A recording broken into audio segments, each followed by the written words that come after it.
We are live. Welcome to College Football's Peek Around the Corner with your host, Greg Flugar. We cover everything in college football because we love everything in college football. And if you do as well, please subscribe to our channel. Smash the like button if you like our content. Share the video with your family and your friends if you want to support this college football Rebel Outpost channel with a donation to help us keep the lights on.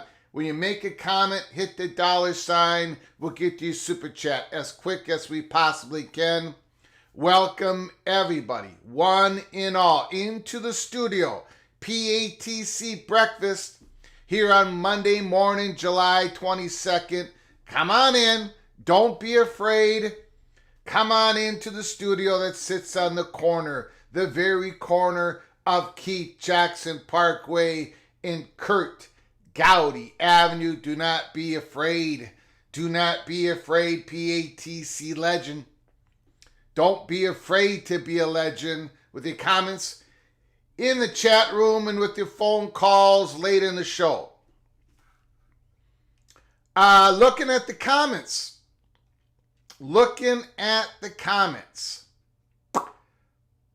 Mr. Monkey says, is this really news? Well, I think what Mr. Monkey is asking is the news that Florida State and Clemson are not going to be filing their notice of withdrawal on or before August 15th of 2024. Is that really news? Is that really surprising? It's a good question. I I did 2 polls here recently at PATC to the community. I asked, do you think Florida State's going to be filing a notice of withdrawal? Clemson on or before August 15th?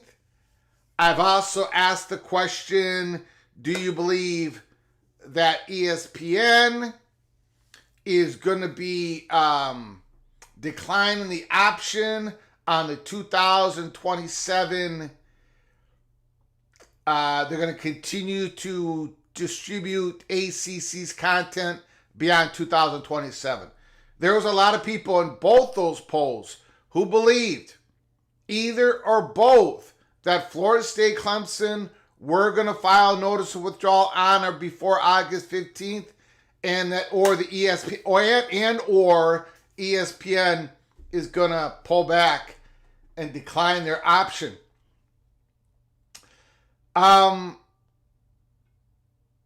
For a lot of people out there, this is news. For PATC, thank you, Mick Stevens. I appreciate your generosity helping us keep the lights on here at Peek Around the Corner. As best as we could, Greg, I believe this is not accurate information if you're basing this off of Pete Thamel's tweet. I am not basing it on Pete Thamel's tweet. I am basing it on what Mike Alford told Dennis Dodd months ago.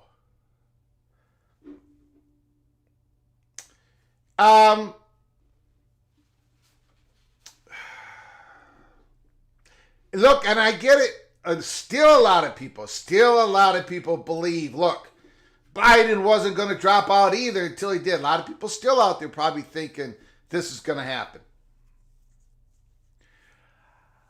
I have asked this question for weeks and months and months and months.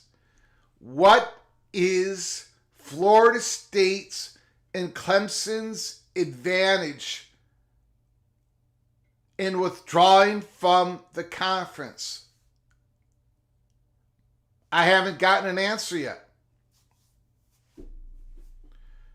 I've asked the question probably at least 25 times on this show. Nobody has called me. Nobody has put it in the chat.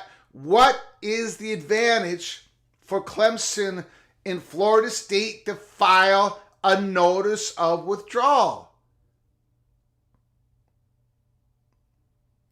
I honestly don't know. I don't think there is one, or nobody has.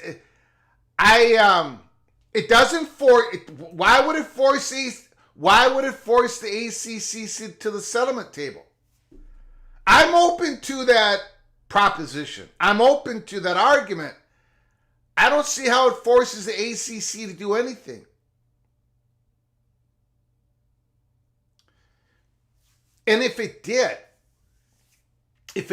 why did Florida State and Clemson make that decision to go to court to file a suit against the ACC? Why did they make that decision to do so as a current member of the conference? If it's going to force the ACC to do something, if it's going to force the ESPN to do something, why did they start out going into the courts as a member of the conference? I get what Boardman is saying, but I can't get from A to B. I don't know. Florida State lawyers have argued in court. They said we haven't withdrawn. We're not a withdrawn member. Clemson has done the same thing. Clemson has said, we're not even challenging the Gore. We just want a reading of the Gore. We want a decision on the grant of rights to see if when we leave the conference, if we maintain our media rights. Why would Clemson What good does it do Clemson to say, we're gone, we're out of here, we're no longer a member? That is not even really a part of Clemson's argument. I don't get it. I still don't get it.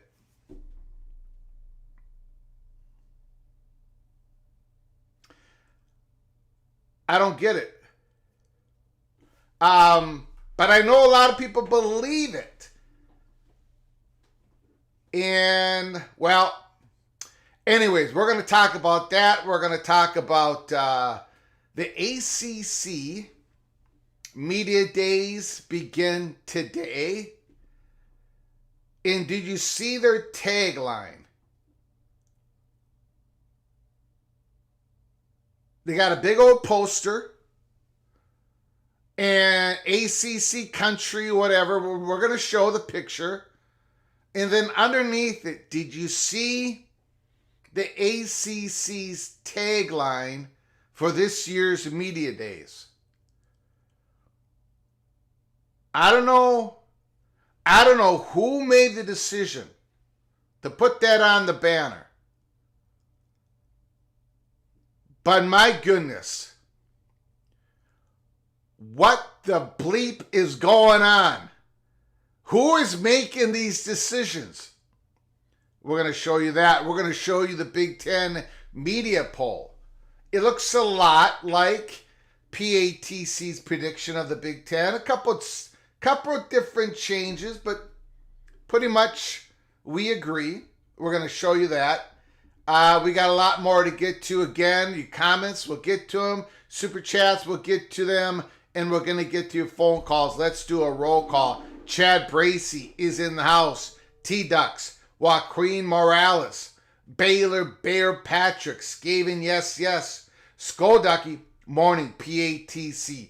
Mr. Colorado Buffalo Richard L is in the house. Droid 132, Andrew Creel. Jago Blue, Jimmy is in the house. K-Do is in the house. Mr. Monkey says, Michael Uten, Rock and Chant, Chad Bracey, Terry's in the house. George Holton, Gold Nose.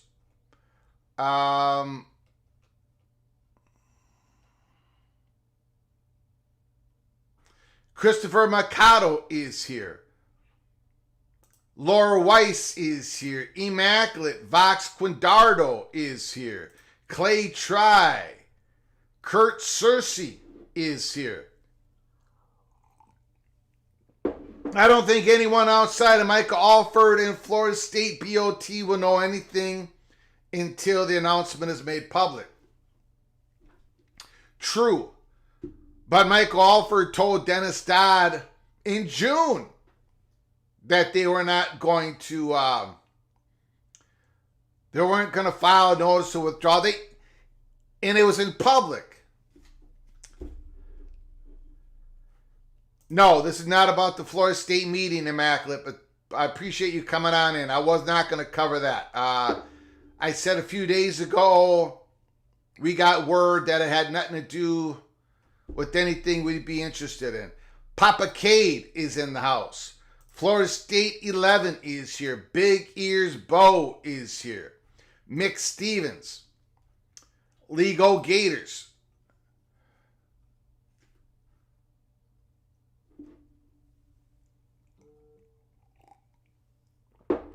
Xmas Tox is in the house. Daniel Gorby. Terry Kane. Michael Monk. Nathan Doherty. Thanks for coming on in. Morris Simmons, Gold Nose. Andrew Creel, thanks for coming on in. Okay. Thanks for everybody coming on in at the beginning of the show Monday morning. PATC, let's get to the news. We're going to open up the phone lines pretty early on this Monday morning show, so get ready. Dennis Dodd, we talked about this at the time. This is just a little part of it. He was interviewed. Florida State has until August 15th to notify the ACC if it intends to compete elsewhere in 2025. While ESPN has a look in to the ACC contract in February 25, the pause in the contract would allow the cable giant ESPN to renegotiate or alter the deal. The partnership is not going away or being affected in a negative way at all, ACC Commissioner Phillips told reporters last month. It's a look in, and we're handling some of what that states.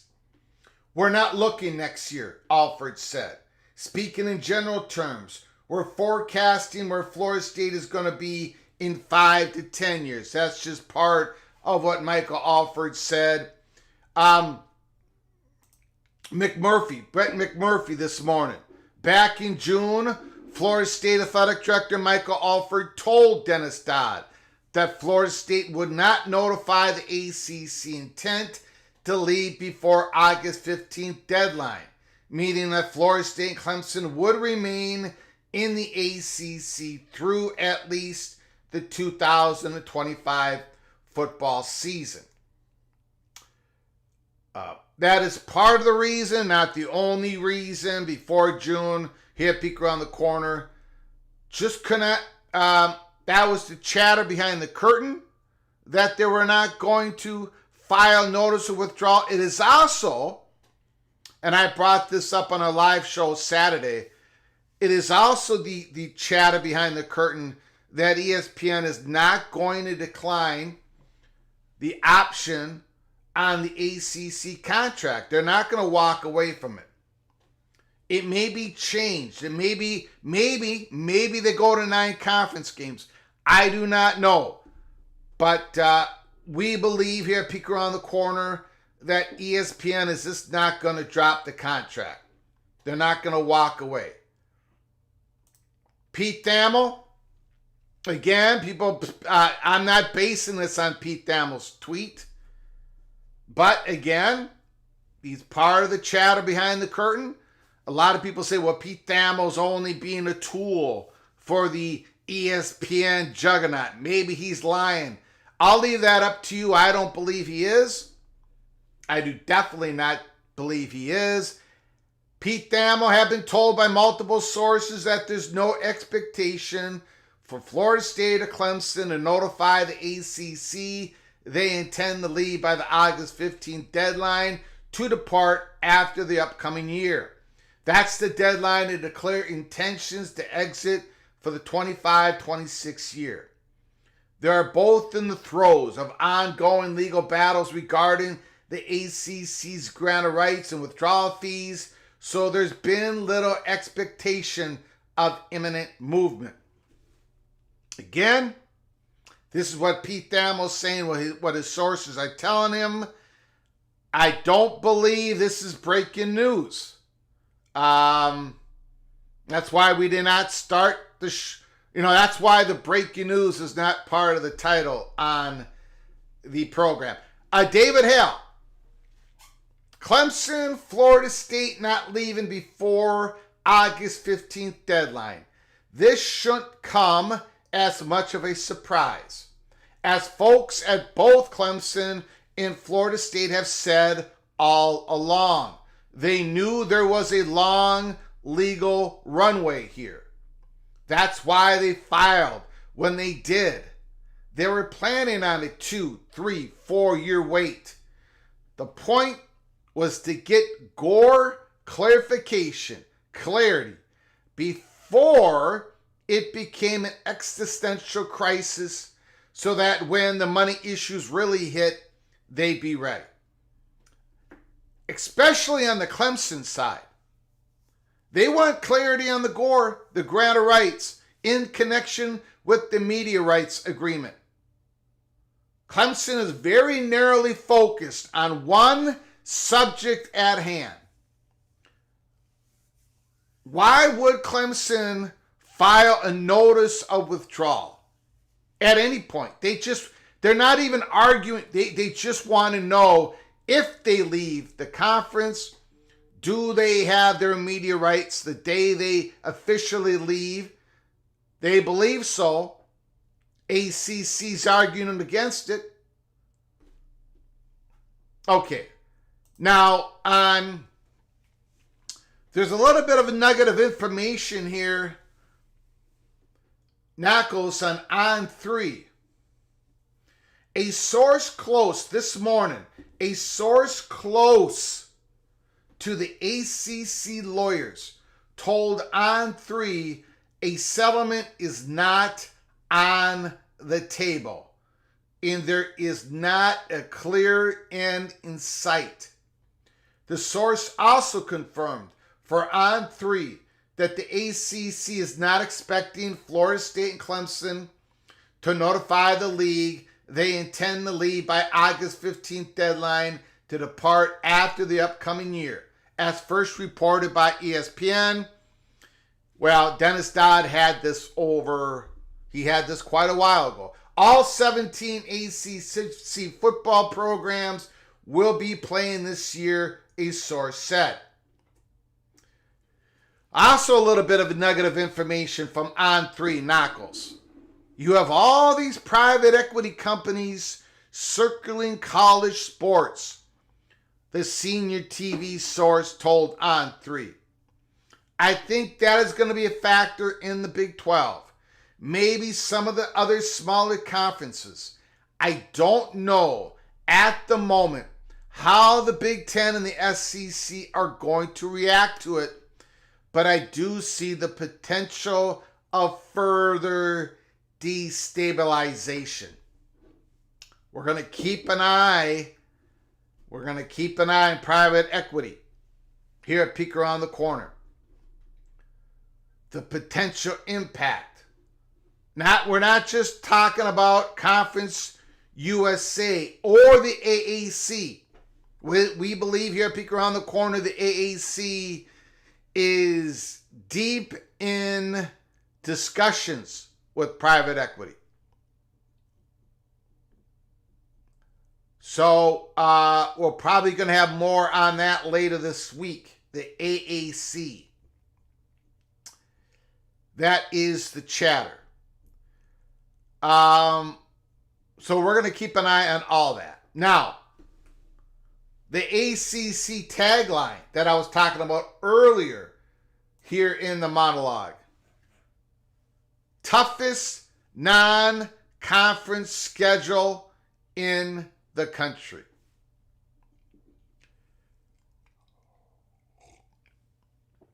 That is your tagline.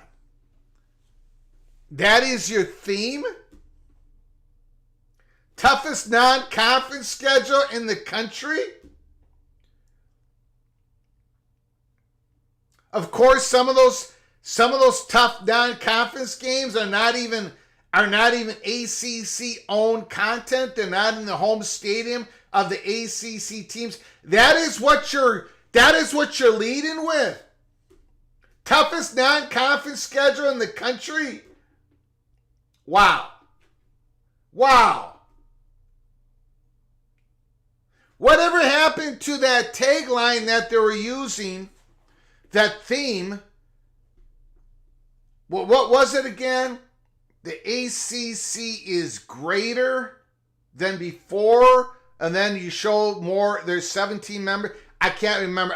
Again, that didn't really work because I don't even remember it. But whatever that was, it's better than this. You're bragging that you have the toughest non-conf. So basically, you're saying, like the other conferences are tougher, and when we go play them, that's why we have the toughest non. I don't know. It does not. This does not work for me. This does not work for me, brother. This does not work. I could not believe that this is real. It is. It is. I think this is stunning. I don't know how they could even put this on a banner. As a person who has years and years of working in commercial print,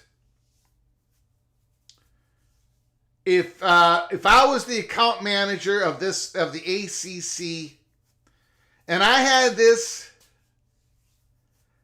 what we call it in our recipe, if I was going to show this to our digital print people, and I said, we're going to do a banner. This is what we're going to put out. I probably would have called back, not that it would be my job to do so, but I probably would have called back the ACC and said, are you kidding me? You're actually going to put this on a banner? Let me know in the chat or with the phone calls. Let me know if I'm being too tough on the ACC when it came to this tagline. And the Big Ten media poll. Ohio State, Oregon, Penn State, Michigan, Iowa, USC. Those were the exact order that I had at Peek Around the Corner. 1 through 6, Big Ten Media Day and PATC, we agreed with the top 6. Then I had Washington at 7, Wisconsin at 8. And then Minnesota at 9. I can't remember who I had at 10. Nebraska at 10. And I had Rutgers at 11. They have Rutgers at 9. Pretty much the same order. I had Illinois at 18. I believe I had Purdue at 17. Indiana somewhere around there. But pretty close to what PATC had. The Buckeyes, the Ducks, the Nittany Lions, the Wolverines, the Hawkeyes, the Trojans. Top 6. And then the next 6, Wisconsin, Nebraska, Rutgers, Maryland, Washington, Maryland, and Minnesota. That's what I had for the next 6. And then the bottom 6, UCLA, Illinois, Michigan State, Northwestern, Indiana, Purdue. That's what I had for the bottom 6. So, anyways, give me your thoughts and comments on all of that. Let me know what you agree or disagree with. So where does that leave us?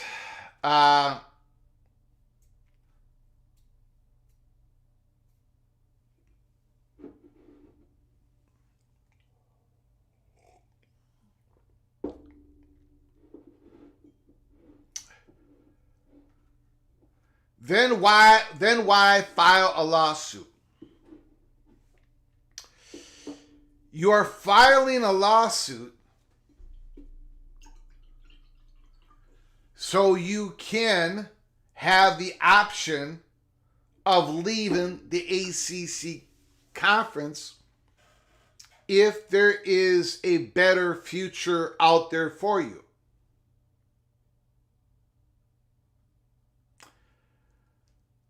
Clemson and Florida State are trying to have meaningful conversations with other conferences. They're trying to have meaningful conversations with other potential media companies. It's exactly what Florida State and Clemson have said in their pleadings. They're trying to get out to the free market before 2036. And eventually, I believe they're going to be successful in doing so. Filing a notice of withdrawal, what does it get you? If you file a notice of withdrawal today, let's say, and then July 1st, 2025, you are no longer a member of the ACC. Okay? What does it get you? If it doesn't give you your media rights back, the ACC will still own them. The ESPN will still distribute your content. The only difference as a non-member, the money that ESPN pays ACC for Florida State and Clemson home games will go to the ACC and distribute among the other ACC members, and Florida State and Clemson will not get a dime.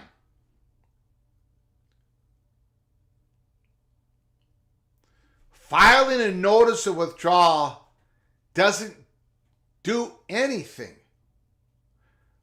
What Clemson and Florida State is doing is they're in the courts. They're battling in the courts.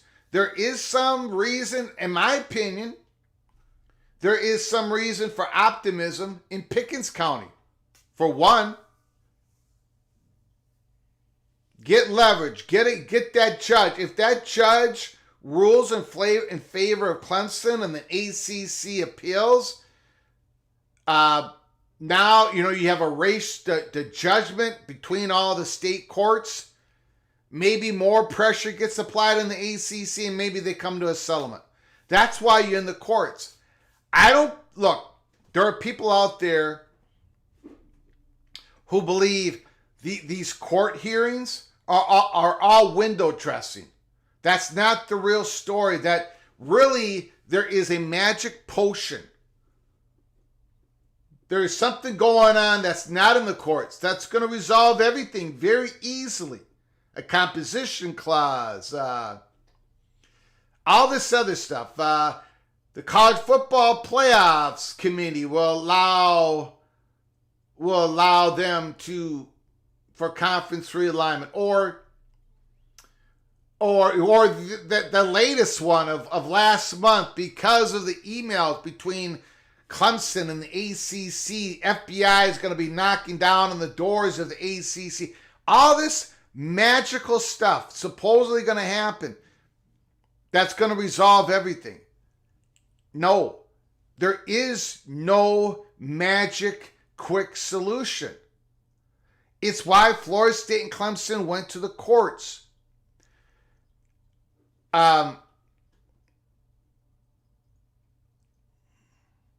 It isn't.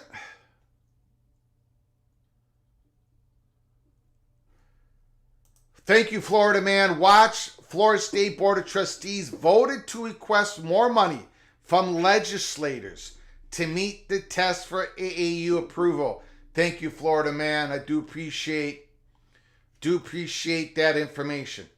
More good news if they can get it done. Florida State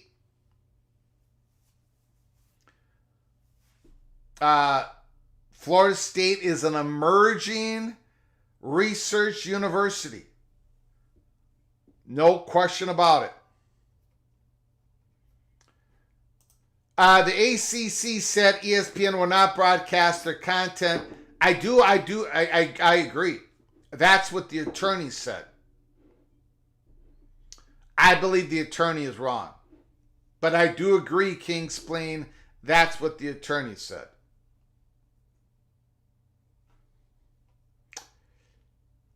If filing your notice of withdrawal puts pressure on the ACC or ESPN, then Florida State and Clemson should have filed it the very first day they went to the courts.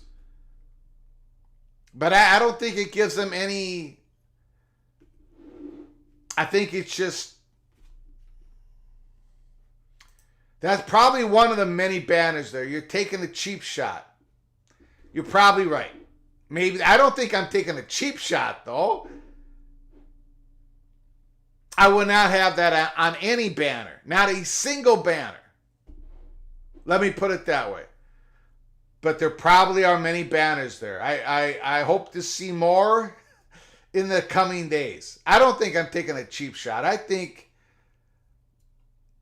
why are you hating on ACC? You sound like a Big 12 hater. Not a Big 12 hater. I'm not hating on the.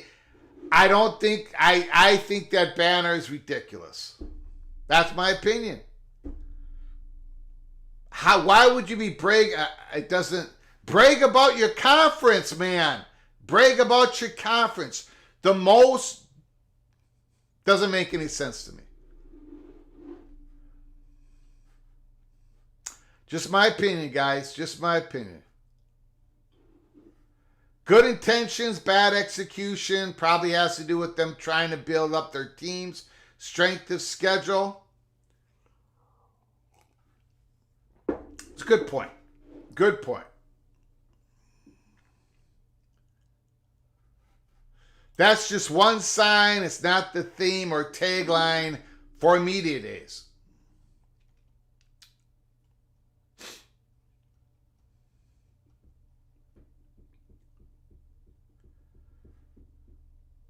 Florida State spent the last 2 years trying to negotiate with the ACC.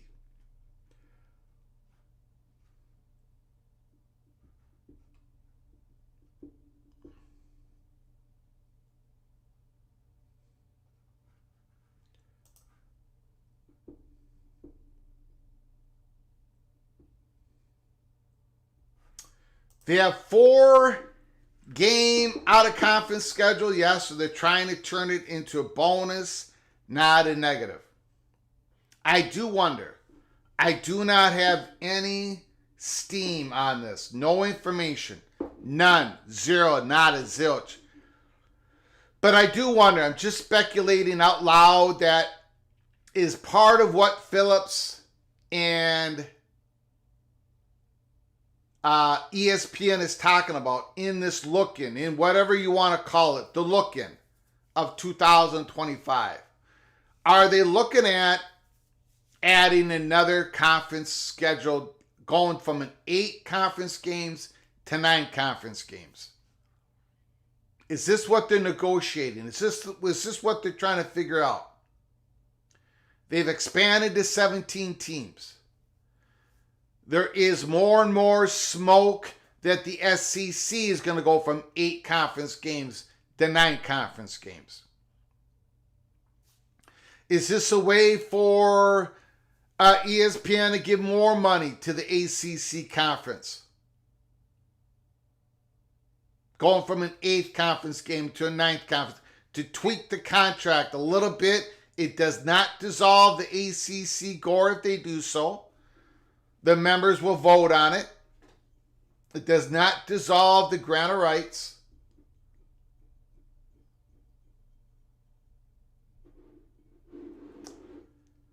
I'm just wondering. I have not received any word, any smoke. If I do, I would let you know, but I haven't heard any of that.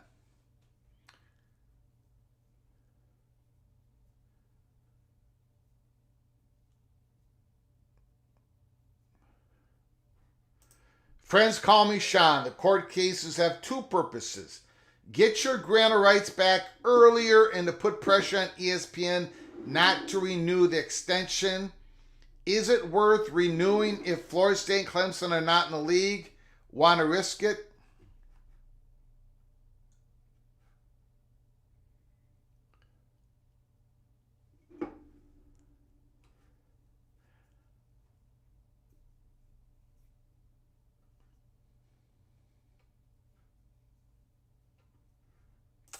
They're just hyping Cal visiting Auburn. Gene Calderon. I tell you what. I like that California team. I've talked about it. All right, J Math. Appreciate it. I like that California team. I'm crazy. Everybody thinks I'm crazy. I am crazy.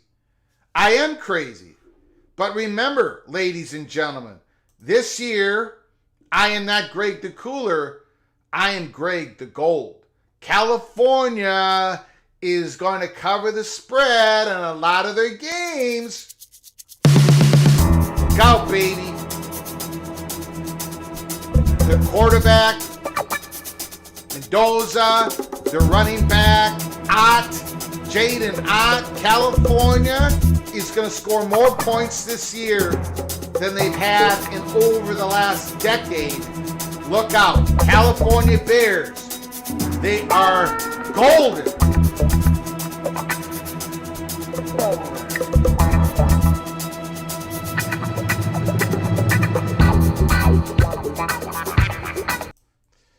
All right. That just got me going. That got my juice going. No, it is not. Hope it's not fool's gold, Mr. Gopher. Nope. No, it's not, baby. No, it's not. 60% winning percentage is the goal this year. And we're going to make it. We're going to get it done. We are going to get it done.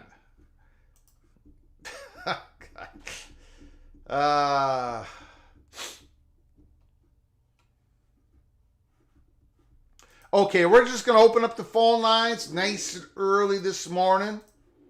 Again, if you haven't done so yet, please hit the subscribe button and smash the like button. And turn on your notifications because, look, we're having an early morning PATC breakfast show this July 22nd. We very well could be having a later live show later again today. Media days are happening. We're going to be getting a lot of reports out of Charlotte. So buckle up, brace for impact. The day has only just begun.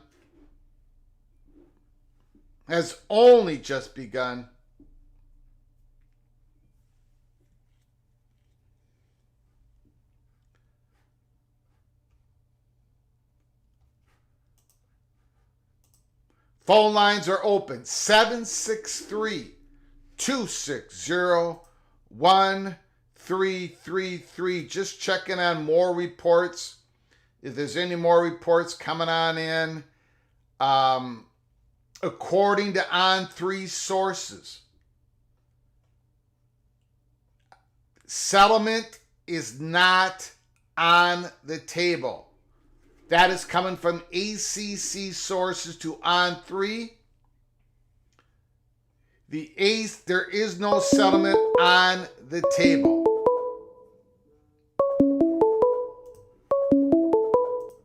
Call from JD. JD, Mr. Seminole is on the line. The floor is yours. We've got, 31 days left. And then it's the Seminoles and the Rambling Wreck of Georgia Tech in Dublin, Ireland. Are you ready for that game, JD? Absolutely, sir. Beautiful. Fall practice starts on Wednesday. Woo-hoo-hoo-hoo! That's beautiful. And the thing that FSU has that not a lot of other schools do is the media has full access to. They have access to all of fall practice now. During the year, they have access to Monday, Tuesday, and Wednesdays. They don't have access to Thursday and Friday practice. Right. But anyway, so we get good inside sources to the status of the team. I'm calling in to preemptively take the L if this is what happens. Just to be honest, if Pete Thamel's going to put this out there, I'm assuming he talked to more than just the ACC. Yeah. And so I will say this, and this is the defense of some of our message boarders on War Chant, so on. Those rumors weren't just coming off of War Chant. There's some very prominent people that I know. I'm not a prominent person, and I'm not an insider. But there's some very prominent people that I know that absolutely believed an announcement was coming before August 15th. If you can refer back to your FSU money perch, I don't know if you've talked to him any time recently, but the time you were reading the letter online or on your show that he sent, it sounded like he believed something was coming because it sounded like he was putting out a message to the SEC that put in an offer. What you understand what I'm saying? Yeah, I'll have to take a look at it. I know he put out I know his big thing was Florida State was willing to settle at a high number right now. Sure. Yeah, I think I don't remember him believing that they were going to file a notice of withdrawal. I have to go back. I honestly don't remember that. But go ahead. That's me connecting dots because it sounded like some of the urgency of his message is what I'm saying. Yeah. And so that's just me connecting dots. Okay. There were lots of things in the background being said. I can mention people's names, and I'm not going to. Mm-hmm. That believed it would happen, and I'm not talking about just media members and FSU and so on. I'm talking about other folks that have held or might hold prominent positions. And again, maybe something has changed, but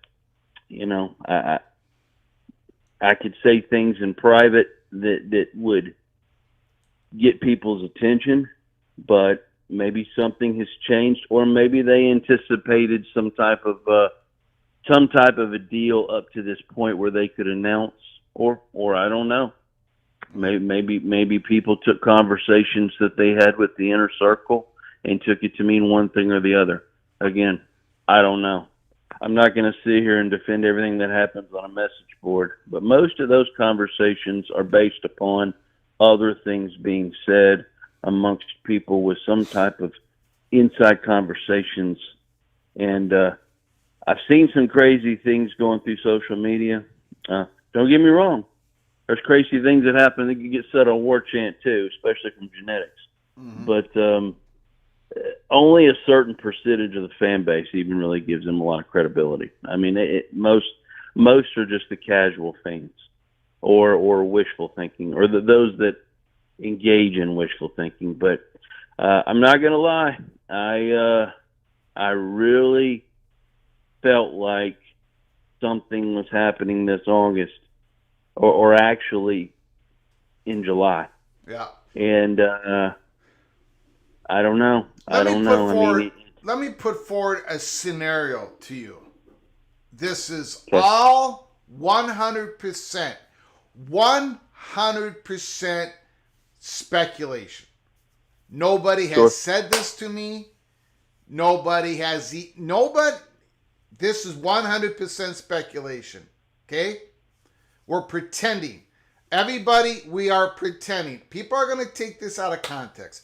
People are going to report JD and Greg says this is happening or could happen, whatever. We're just pretending. Okay? Me and JD, we're just going to kick it back and forth. That's all we're doing. But I know that JD and myself are going to get raked over the coals on this. JD, what do you think there's any possibility? And what would your reaction be? Again, nobody has said this to me. If this is it might be a 0.0000002% chance of this happening. But what if, I've been talking a lot about JD. I've been talking about the day that Florida State can get out of the grant of rights, their pathway, whatever they have to pay, whatever decision in the courts after appeal process, whatever. I've talked about what the Big 12 could offer Florida State, right? And trying to induce them to go to the Big 12. What if the ACC, even at this late date, we know that Florida State tried to hammer into the ACC and say, look, we need more money. That gap has to close. And, of course, the ACC came up with some distribution changes and all this stuff and la-da-da-da. And it wasn't, of course, it did not really close the gap between Florida State and the top of the Big Ten and the top of the SEC schools. What if the ACC came back to Florida State and Clemson and said, look, we'll do private equity, or we'll do a combination of private equity and the college football playoff distribution money, or we'll just do the college football distribution money. Or our naming rights of the conference. If we're called the, whatever, Mayo, whatever the conference name is, some naming rights, airline, East, what is their major airline on the East Coast? Whatever, it don't matter. You get a big naming rights agreement. What if somehow combination of all that, the ACC can deliver to Florida State, Clemson, a number of, let's say, not 40 million, maybe not 70, 75 million, but let's say 62 million each per year until 2036. What if the ESPN can just do more? What if ESPN, ACC, and all this talk combination of all of it, what if they can bump up Florida State's payment $20 million more? Would Florida State then say, okay, we'll back off on the courts? What do you think about that possibility? What would your reaction be? If they were able to get FSU, and I'm going to assume Clemson, to within 10 to 15 million per year of the Power Two members, if that relationship is repairable, I think they'd probably stay. Okay. Because you would imagine it. See, but here's the deal. The gap just gets. Let's say, well, we'll throw you an extra 10 or 15 million. Those of us that have done the deep dive and the disparity, the Power Two in 5 or 6 years could now this is the high end, okay, but could be as much as 80 million per year higher than the rest of the Power Four. Now that's the high end if certain things happen, and that has to do with it's more realistically 50 or 60 million. It's realistic that the Power Two is going to be making double what the ACC and Big 12 are going to be making by the time you hit 2030. Yeah. So you're going to be making double. So an extra 10 million, you're like, oh wow, well I'm at the minimum of a $60 million deficit, and I could be as much as, $70 to $80 million deficit. The other thing you have to consider is when you become a declining or a lesser thought of conference, you get less access to premium time slots. Now, don't get me wrong, FSU and Clemson are high viewer draws, so again, you're going to get good viewership, but you don't get the same kind of matchups. Oklahoma and Georgia, Texas and Florida. You've got all these type of matchups. You get Alabama and, you already said, just Alabama and Texas. Let's use Texas again. These are much higher profile matchups than FSU versus Wake Forest. Okay? Those are going to be the noon games. And you'll still get great viewership. You'll still get 3-4 million people. But these other SEC teams or SEC games or Big Ten games are going to get so much higher viewership that now your advertising kicks in, your ticket sales, your merchandise, all this extra kicks in where TV revenue is only a portion of it. There's so many other factors. And so I don't know that the genie can be put back in the bottle because, to be honest with you, the ACC is still a conference that Tobacco Road is tier 1 and everybody else is tiers 2 or 3. And that's just the way it is. So why would Tobacco Road agree to do that for FSU and Clemson? I just don't believe they would. I don't believe the state of North Carolina would let them do it. Yeah. Now, so I don't know. I just... Yeah, no one has brought that up. I just thought maybe, could there be some resolution even at this late date? You hear some people that I would consider insiders, and no, they have not predicted a date on. They thought it was plausible for this fall, but they didn't necessarily say that it would happen. They have said there's been a lot of heavy negotiating going on behind the scenes, but who that negotiation with, I don't think it's just the ACC. I think there's just been a lot of things going on. But they just more than once said the boats have been burned. The bridges have been burned. The boats have been burned. It's done. We're leaving. And if there is an about face, I may end up being wrong and I may take another L. But just it leads me to believe the idea of a reorganized or a a new ACC emerge from this rather than trying to patch together the existing one seems more realistic. Mm-hmm. Right now, Greg, I'll be honest with you, I don't know. Yeah. There's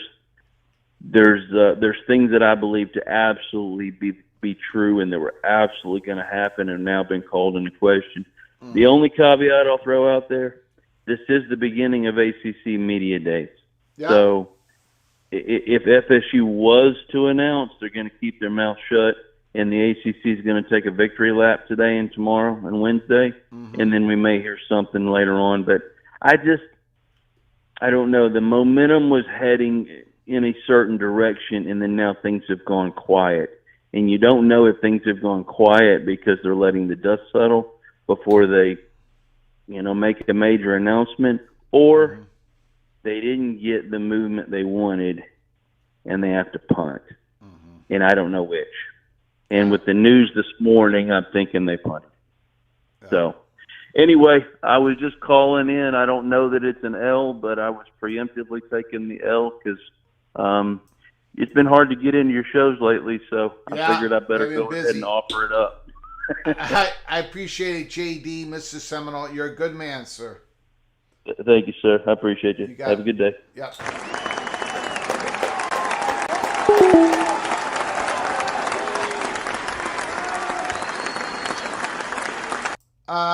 Got an article I want to read you real quick here. I got to tell you, T-Duck,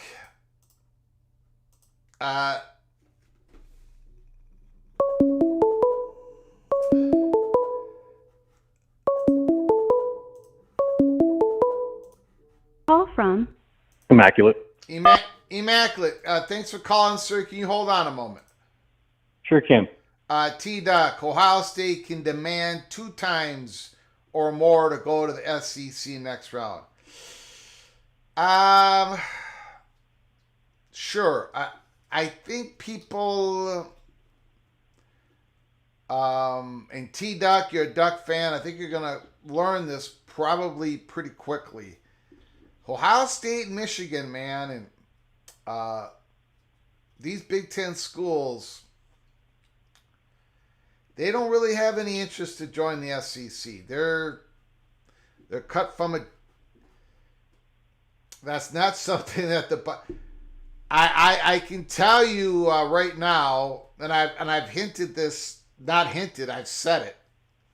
The current president of Ohio State, and of course all the preceding presidents, the current president of Ohio State is going to have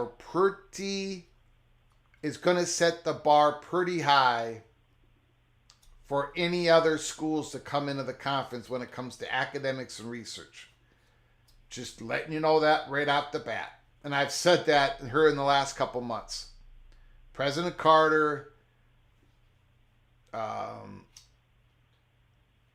he has told this to reporters. That's one of the reasons why reporters know what they know. Ohio State is not going to be joining the SEC. Not to say that I'm just giving you guys the reality of it. Nothing really has changed in that department. Immaculate, can you hold on for just a moment? I just want to, you know what? I'll get to that later. That's actually what I was going to talk about too, though. So just as a reminder, that's what I was going to tie in. Okay, about. No, I'll hit a different article later. Go ahead, Immaculate. The floor is yours. Thanks for your patience, sir. Yeah, I didn't want to cut you off, but that was a perfect lead. That's why I was just like, okay. I had said something earlier about the FSU meetings today, and you weren't reporting on it. The only thing I heard about it is that the president was talking about their new research initiatives and some infrastructure investments in that regard. Good deal. So I found that kind of interesting on Monday before the Big Ten starts their media days on Tuesday, Wednesday, Thursday.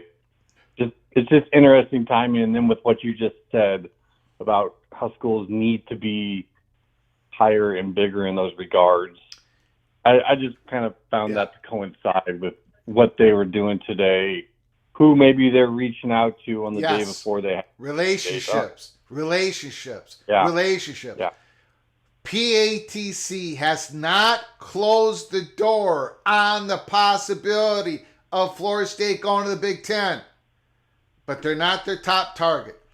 Relationships, yep. Florida State putting their foot to the gas pedal more on research, even more than Immaculate, you're absolutely right. This is not just trying to connect the dots. These dots are connected. Hint, hint, wink, wink. Nothing's been decided.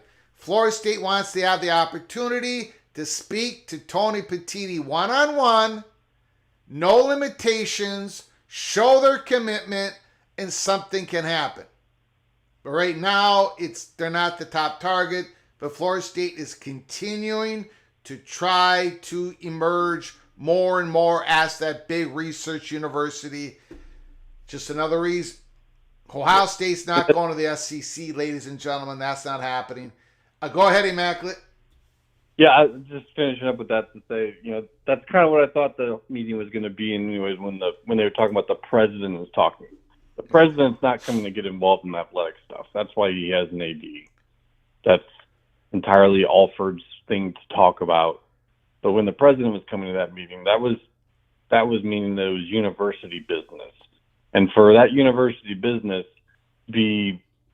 seemingly, this isn't my reporting, but this is a friend of both of ours who was telling me this, maybe he'll call in, but that it was about research and infrastructure investments and building up. So, and that, even though it may not be fun, sexy, interesting talk to most people who listen to you, in my opinion, that's actually probably even more important talk when it comes to universities and, like you're saying, relationships and building things up, because the Big Ten itself actually supports research initiatives in the Big Ten, meaning the server system that they all use to interconnect and have their research labs all acting live with each other is housed at the Big Ten headquarters. So I think the timing matters, but that's it. Otherwise, kind of, we're waiting and seeing, but I just kind of wanted to throw that out there. And then because you mentioned that, it was just like, hey, this goes along with that. So I can let you go. You got a point you're about to make, but I just wanted to throw it out there for you. Got it. Appreciate it, good sir. Have yourself a good one. You too, man. Great call, Immaculate.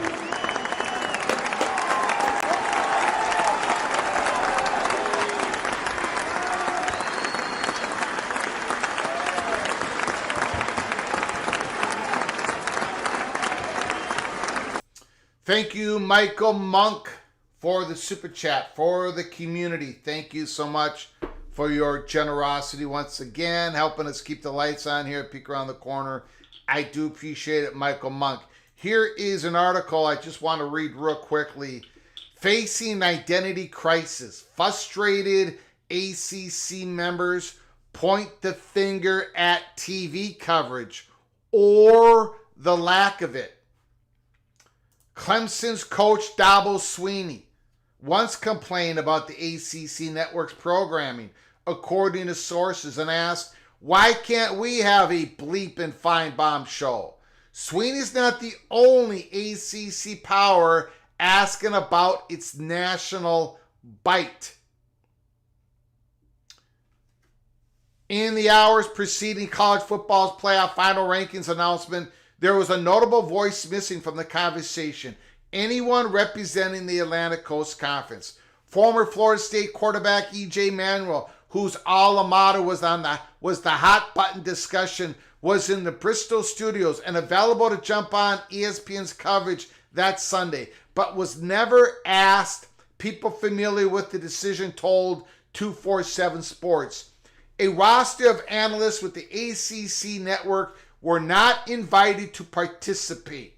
Instead, a Big Ten and SEC heavy contingent of analysis like Greg McElroy, Joey Galloway, and Kirk Herbstreit all voiced reasons for one-loss Alabama to make it in over the undefeated Florida State.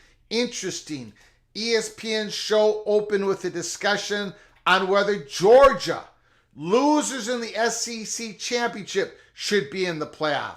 It was then Florida State knew what was coming. The Seminoles, despite being undefeated, had lost starting quarterback Jordan Travis to an injury in November, and the offenses struggled without him in a 16-6 win in the ACC championship less than 16 hours earlier. Alabama upset undefeated Georgia to win the SEC championship. In the hours leading up to the selection show, the belief among many analysts was the CFP selection committee had found their replacement for the Seminoles. The next day, when we went to the selection show, and when I get there and look up and see who's covering us and see that Marty Smith is in Tuscaloosa, that hit me. We're not in, Florida State Athletic Director Michael Alford said in May on Sirius XM. The Florida State fans watching ESPN at home were incensed. How could the ACC be left out of the conversation? Where was their voice? The ACC network commentators made multiple Sports Center appearances during championship week, including that Saturday morning, in ESPN Sports spokesperson said. The ACC network team traveled from Charlotte to Bristol during the selection show on Sunday and went straight into production meetings for the ACC network's bowl special. Manuel appeared on ESPN during Monday's college football programming. The weekend infuriated Florida State faithful and ignited conspiracy theories, but also represented an uncomfortable truth for the ACC brass. Despite being all in with ESPN, the moment showed the ACC wasn't the sports television network's top priority, especially not after that ESPN acquired all of the SEC's TV rights. In fact, the decision to put all its eggs in the ESPN basket was one reason the ACC finds itself in a current fight for its very survival. The latest era of conference realignment has challenged the conference stability and financial viability as the Big Ten and the SEC expand their membership and their financial coffers. Clemson and Florida State fear being left behind financially in the new age of college athletics and have filed lawsuits against the ACC as they also explore exits from the conference. Up to 7 schools have also explored leaving the ACC in recent years. Seemingly, no one is fighting for the ACC, and the defenders are few. The 2 hours of ESPN programming on Selection Sunday highlighted the conference's weakening bones. Our focus is on what we can control. Mike Alford, Florida State Athletic Director, told 247 Sports.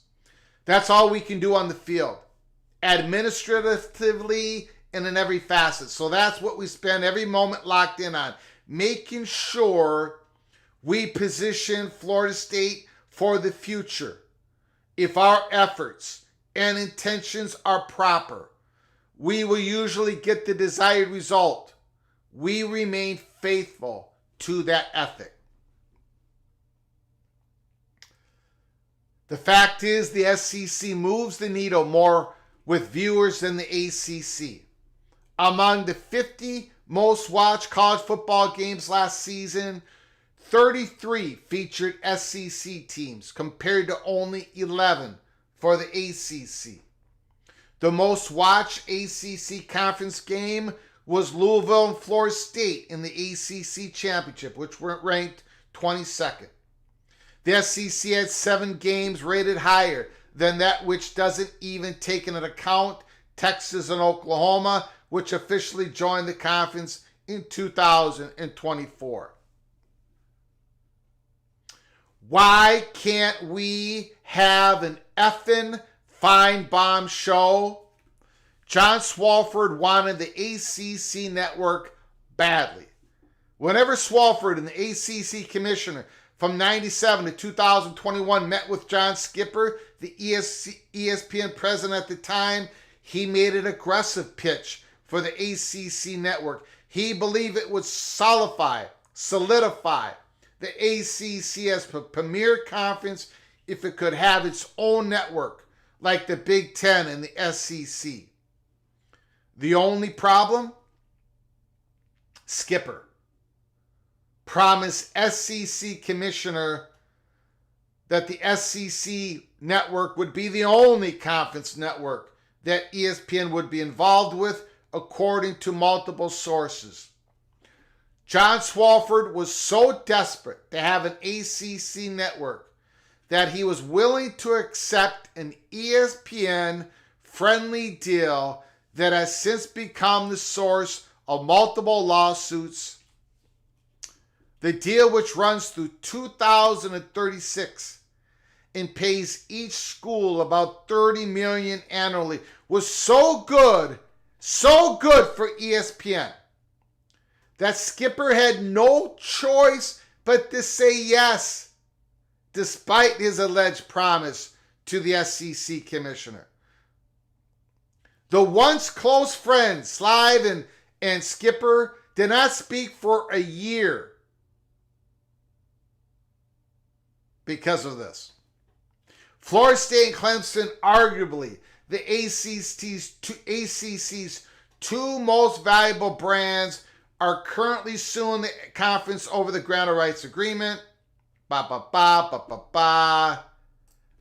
about it. There's more to it. I'll put a link in the article, 247 article, in the description box. You can read the whole thing. And that is another point to all this.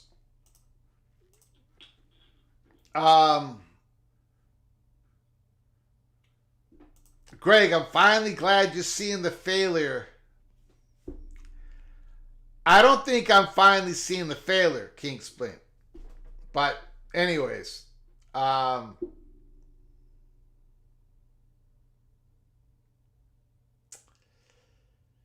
the deal is so good for ESPN, I don't think they're going to walk away from it. I don't think that's going to be the magic potion that resolves all of this. I could be wrong, and if I'm wrong, I'll be taking the big L. Justin Lucas, for what it's worth, the ACC network is announcing a few new hires and announcers. Thank you, Mr. Lucas, for that information.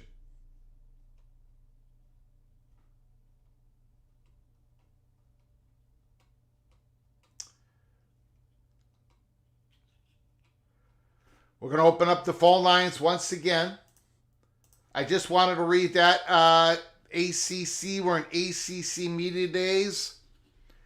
SMU, California, Stanford, all going to be playing football under the ACC umbrella starting here 2024. Call from Rock and Rant.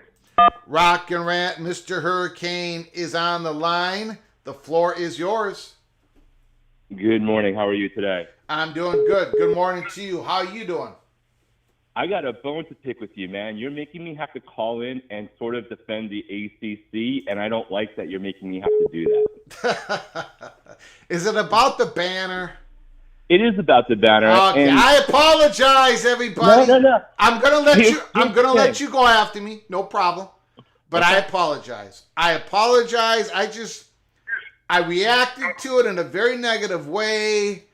I don't understand it, but again, it's just one banner. You guys are correct. I'm going to take the L, but I'm not going to take away your opportunity to go after me, Rock and Rant. Let it rip. Oh, I don't love the banner, like to be clear, but I like to try to be as potentially intellectually consistent as possible, even though I have a view and what have you, right? And like as close to balls and strikes as anyone that is a quote-unquote fan of the Yes. school that is adjacent to do it. But the ACC, hold on, sorry about that. No, it's The okay. ACC got destroyed by their members, their athletic directors and coaches, about not doing public relations campaigns to support how good their teams were performing in football, right? Yes. You just talked about it in Yes. another form in terms of Jim Phillips being absent and everything that happened to Florida State or didn't happen to support them during the playoff thing, right?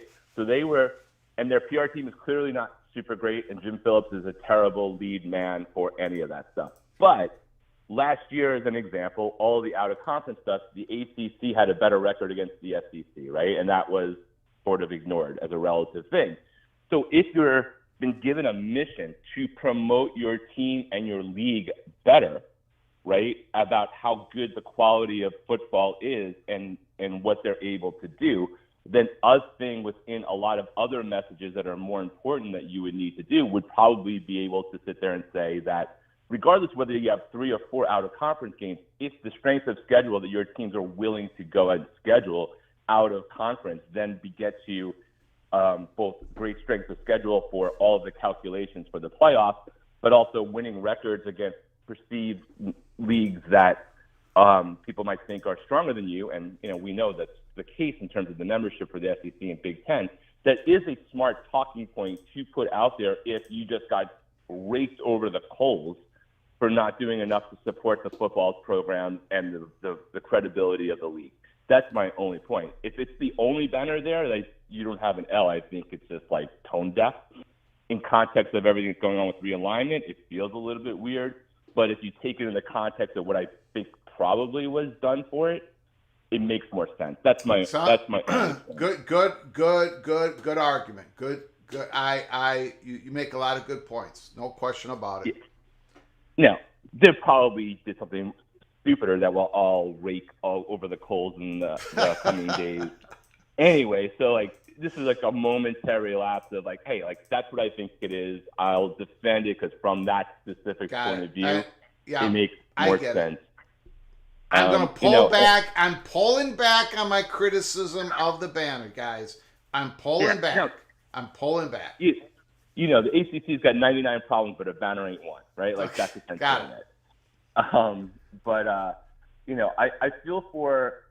I really do feel for the FSU fans who have been led astray by some of these things that are out there. And, I think you've done your job to try to let people know that. I think people have to separate two different things. FSU is going to be fine, right? I think so.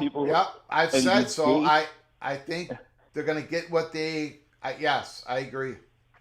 These dates and conjectures are, maybe they come, maybe they don't. My issue is that people keep moving goalposts and then don't be held accountable for it, right? And people keep going on to their mission for it. The only date we really, really know is a real thing is February 1st. That's the only one we really know. Yeah. We know these technical dates of, hey, if you want to leave a conference by X date for the following season, you have till August 15th. That's a real date for sure. But the only date that we know for sure is potentially going to be impactful and could move the needle one way or the other is at the latest February 1st or January 31st, whatever the technical time that ESPN needs to do that. Doesn't mean they can't do it earlier. Doesn't mean they haven't already done something with the ACC and we just don't know about it. That's the only thing we know. Everything else is pure speculation. It's fun to talk about. Things can change tomorrow. A settlement could happen, what have you. But I just hope everybody just realizes it's very possible this is all going to play out a lot longer. Everyone wants a dam to break, and it could just be like the river slowly carving the canyon. And that's frustrating if you're a fan that's in the rumor mill every day about it. Let me ask you a question. Has the ACC media poll, has that come out yet? I haven't seen it.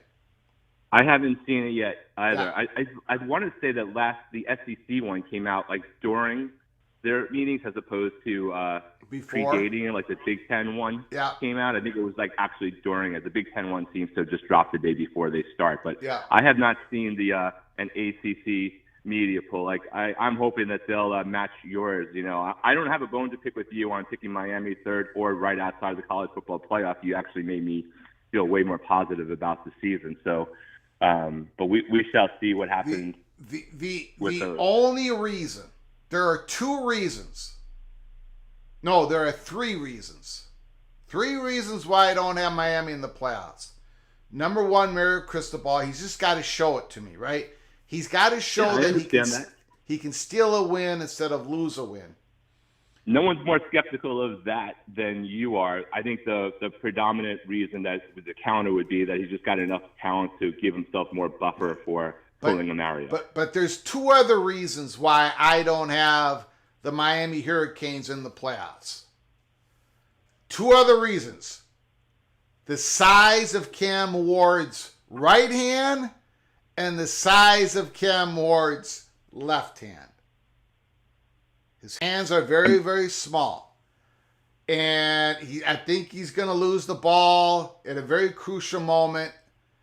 And that's how they just missed the playoffs. That's what I see here. Once again,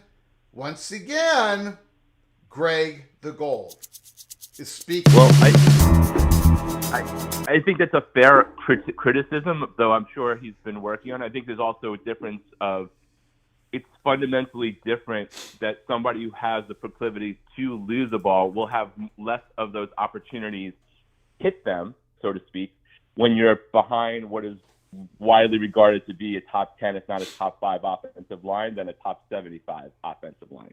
Yeah. So that would be all things being equal, if he didn't improve his ball handling skills, there's less likely to be a number of plays that those situations manifest themselves as if the line performs like it should be. And whatever we say about Mario, offensive line is generally not one of those things that we're questioning him on. The offensive line is stacked this year for Miami. No question about it. So hopefully that helps out, even if he actually didn't do off-season improvement with new coaching and new ideas on. Well, I don't know how much improvement you can do with 9-inch hands, Rock and Rant. They're smaller than 9 inches. The report I read, but maybe that report is false. I don't know. Yeah, well, it's where you position the ball so that you have 20% improves a lot for him, right? Yeah. In terms of outcome per game. So, but we'll see. I mean, those are definitely suspect things. So, like from your point of view, I take off 2 and 3. Your hands issues. If you didn't have that issue, your only issue was Mario. Yeah. How would that change your picks or not really? What was that last part? If you didn't have the Cam Ward hands issue and it was just the Mario issue, would that change your picks or would it still be? Yes, it would. Yes, it would. I would have them. Yeah. Yes, I think it would.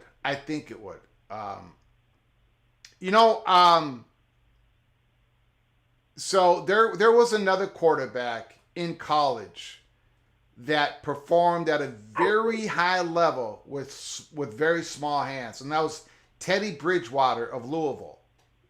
He wore gloves on his hands to help him, to help him with that sticky glove so he could grip the football. He struggled in the NFL with his small hands, but so if Cam Ward does the Teddy Bridgewater thing, when he puts a glove on his right hand, then maybe I'll change my prediction. We'll see. Well, the good news is that in 32 days at this time, we will be able to watch Florida State playing Georgia Tech. The season will be kicked off. And in 39 days plus about 4 hours, we will get to see Florida melt down at home in the beginning of the end of the Billy Napier era. Beautiful. God, I love college football. Trying to add a little bit of actual football talk as we all get exhausted. So thanks for taking the time. Have a great rest of your day. Thank you, sir. Appreciate it.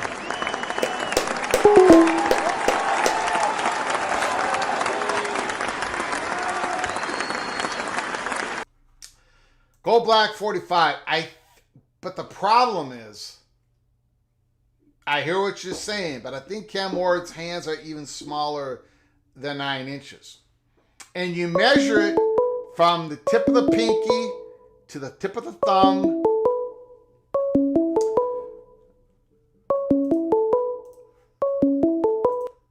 Call from Ryan Thomas. Ryan Thomas, the floor is yours. So, Greg, the 247 article that you read Yes. pretty much sums it up. Let's take the context. The SEC wasn't happy about the ACC getting its own network. ESPN had too good of a deal to pass up. But let's get back to the overriding point. This explains why there's no ACC Paul Feinbone equivalent, or why there isn't a lot of ACC, PR media being pushed by ESPN. Is because ultimately, when it comes down to it, the SEC is going to be ESPN's top priority. Yeah. And people need to realize, with the changing nature of how cable is and how things are working, and as we go to probably the point where specific schools and specific fans, and ESPN probably wants those schools to produce that content, but they'll put their label on it, and they'll license the equipment and the ESPN IP to be able to produce that content. But I think the direction this is ultimately going is away from networks.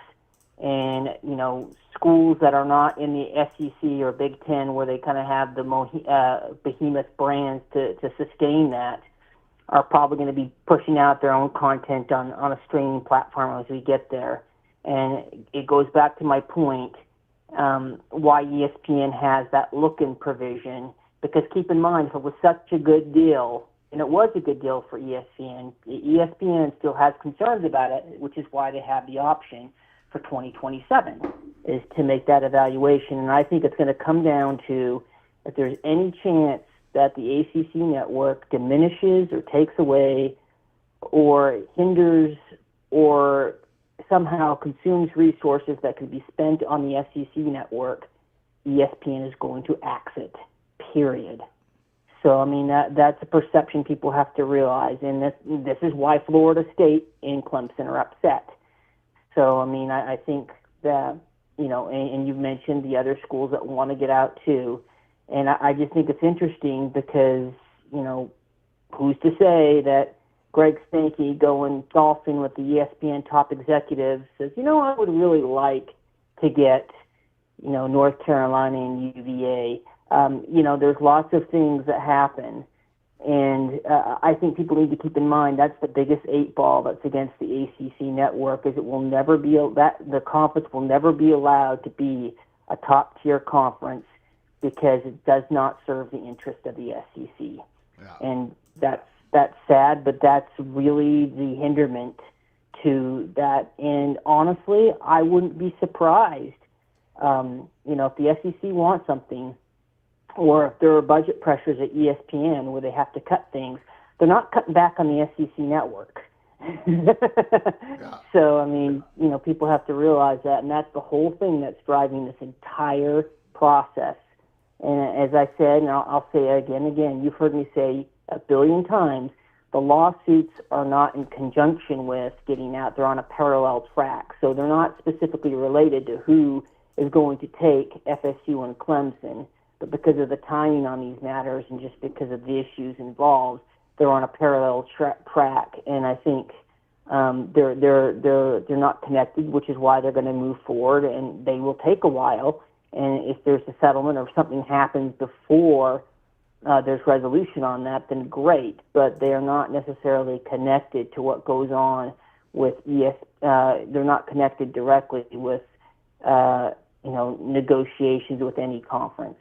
So people have to keep that in mind. I think the lawsuits are sort of a backstop. They're really kind of the last ditch. They're kind of like basically the backstop for FSU and Clemson, and be able to basically the kind of the nuclear option for them, and we're going to pursue that as long as there's no change or movement anywhere else. But anyway, great show, Greg. Have a great morning. Keep up the good work, and keep cheese off my sausage egg McMuffin or sausage egg and McGriddle. So thanks. Bye. Beautiful. Thank you, Mr. Thomas.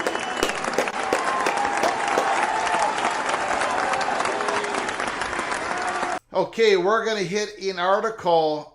Brian Murphy, W-R-A-L. Brian Murphy, W-R-A-L. Let me just pop this up so it's more easily read. ACC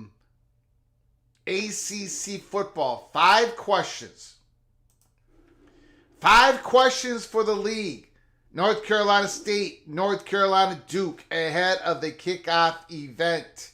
WRAL, players and coaches from the ACC. 17. Yes, 17 football schools meet in Charlotte this week at a time of great change across the sport and the conference. California, Stanford, SMU join the league, stretching the boundaries of the ACC from coast to coast into Texas. The college football playoff has expanded to 12 teams, fueling hope among several schools not named Clemson and Florida State that they too can play for a title, and a court settlement that could lead to direct payments from schools to players is being hammered out. Not to mention the existential crisis that threatens the very existence of the league.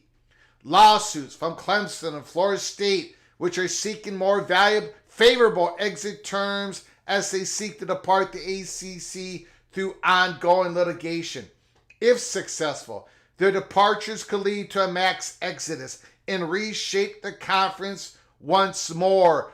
What to watch for this week at the 4-day event in Charlotte? What does Jim Phillips say?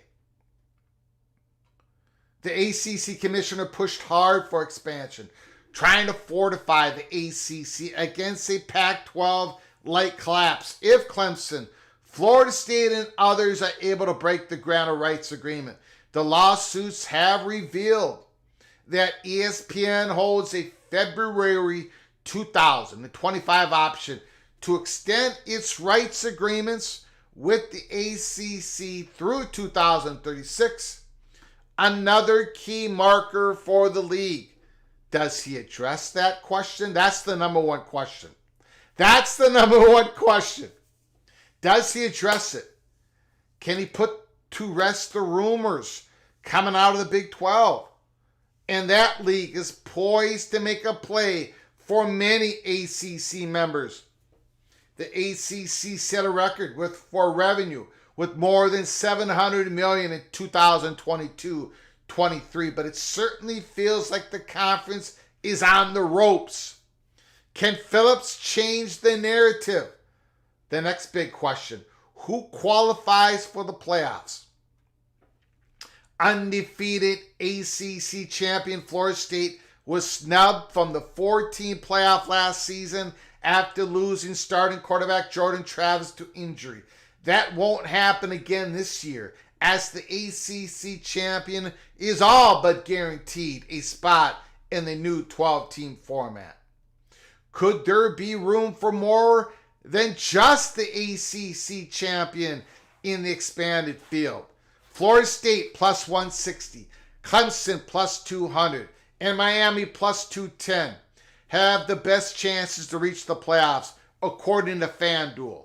North Carolina State plus 470, Louisville plus 500 are next, with Virginia plus 950, newcomer SMU plus 1100 as the only other teams better than 40-1 odds. And here is another big question. You guys and gals in the PATC community know that I picked North Carolina State Wolfpack to win the conference. How good can North Carolina State be? The Wolfpack are riding high, coming off a 5-game winning streak to end the regular season.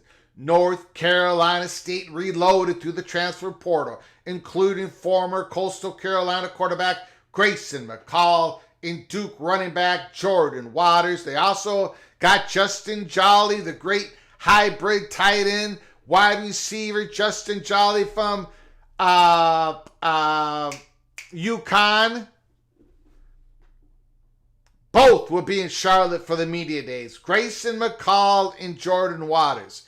Is this the year that North Carolina State breaks through with 10 or more wins? The answer is yes. The answer is yes. Can the Wolfpack claim a playoff spot and perhaps a first-round playoff game at Carter Finley Stadium? I'll do you one better. North Carolina State's going to get a first-round bye in the playoffs.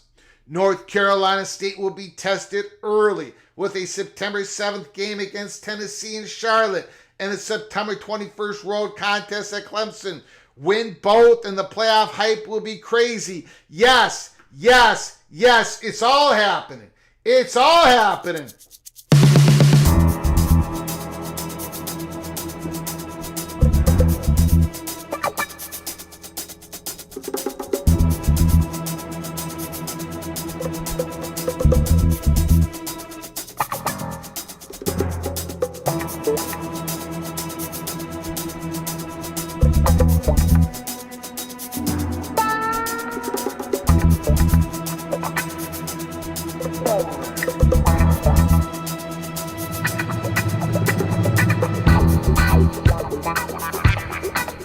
North Carolina State going to be your ACC champion 2024. Greg the Gold has spoken. First round bye.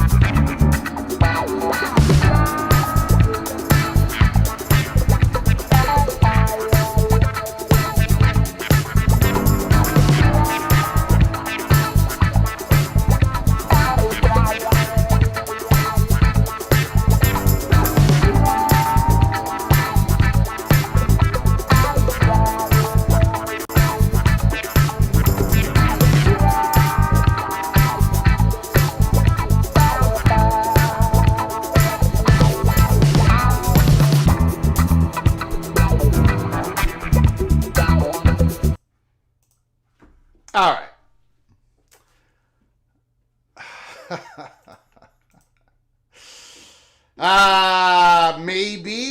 Maybe Daryl Captain 63, maybe, or maybe not. Maybe not.